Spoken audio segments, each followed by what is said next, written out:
ایک مرتبہ ایک بزرگ نے محفل میں اپنی بند ہتھیلی کو سب کی طرف کر کے دریافت فرمایا، میرے ہاتھ میں کیا ہے؟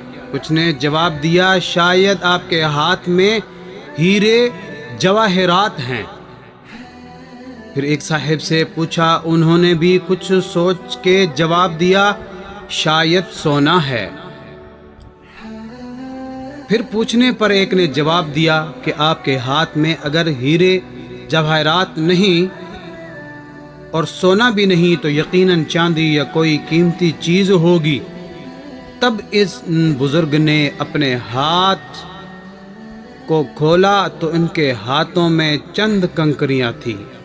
سب حیران رہ گئے۔ ارشاد کیا کہ عورت کی مثال بھی اس بند مٹھی کی طرح ہے، اگر وہ بند یعنی باپردہ ہے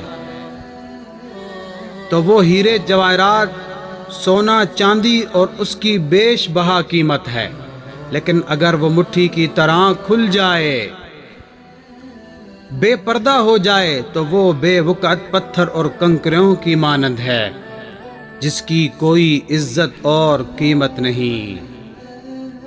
جزاک اللہ خیرا۔ ایک مرتبہ درود شریف پڑھ لیں صلی اللہ علیہ وسلم۔ اللہ حافظ۔